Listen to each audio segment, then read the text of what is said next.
اعوذ باللہ من الشیطان الرجیم بسم اللہ الرحمن الرحیم الصلاۃ والسلام علیک یا رسول اللہ وعلی آلک واصحابک یا حبیب اللہ الصلاۃ والسلام علیک یا نبی اللہ وعلی آلک واصحابک یا نور اللہ۔ افضل ہے کل جہاں سے گھرانہ حسین کا، افضل ہے کل جہاں سے گھرانہ حسین کا، نبیوں کا تاجدار ہے نانا حسین کا۔ ایک پل کی تھی بس حکومت یزید کی، ایک پل کی تھی بس حکومت یزید کی، صدیاں حسین کی زمانہ حسین کا۔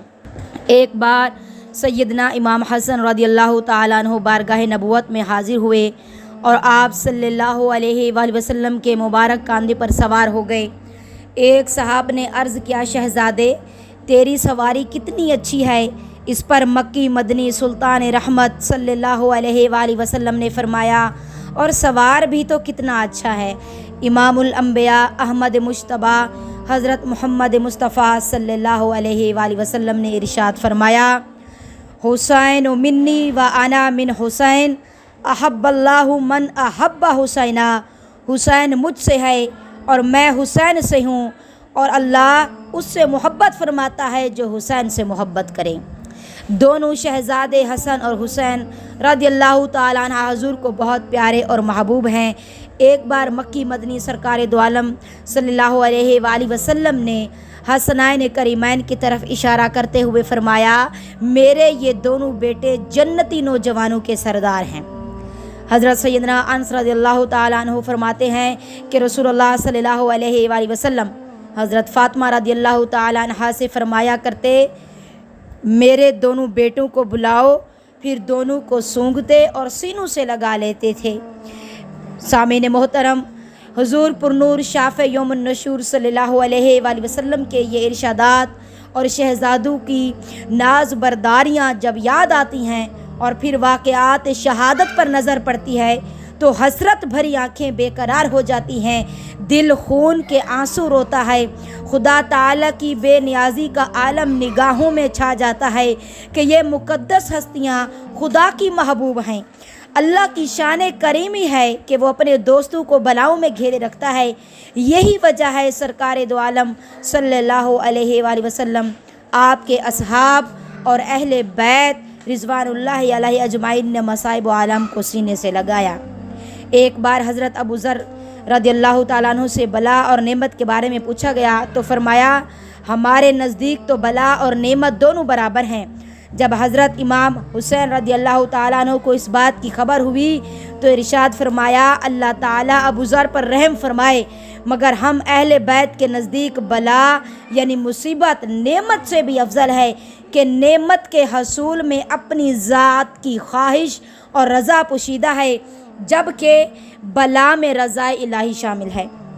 جس نے حق کربلا میں ادا کر دیا، جس نے حق کربلا میں ادا کر دیا، اپنے نانا کا وعدہ وفا کر دیا، گھر کا گھر سب سپرد خدا کر دیا، اس حسین ابن حیدر پہ لاکھوں سلام، اس حسین ابن حیدر پہ لاکھوں سلام۔ شاعر کہتا ہے، حسین میرا، حسین تیرا، حسین ان کا، حسین ان کا، حسین سب کا، حسین رب کا، وہ خشکیوں کا، وہ سمندروں کا، وہ صوفیوں کا، وہ کلندروں کا۔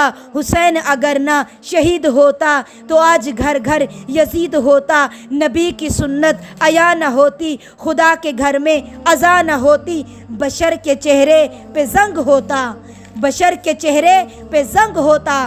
خدا کی عزت کی قسم، حسین جنت تقسیم کرنے گیا تھا۔ میں یہ کہنا چاہتی ہوں، حسین کون ہے؟ حسین کربلا میں گئے کیوں؟ خدا کی عزت کی قسم، حسین امن کا سبق دینے گئے، دہشت گردی کا مقابلہ کرنے گئے، ٹیررزم کا مقابلہ کرنے گئے تھے، اور حسین نے بتا دیا کہ بھائی ذبح کرائے جا سکتے ہیں، بیٹے ذبح کرائے جا سکتے ہیں، بیٹیاں ذبح کرائی جا سکتی ہیں، بہنوں کی عزت چھڑوائی جا سکتی ہے، 6 ماہ کے اصغر اور اکبر ذبح کرائے جا سکتے ہیں، پر لا الہ الا اللہ محمد رسول اللہ امن کی خاطر گردن کو نہیں جھکایا جا سکتا۔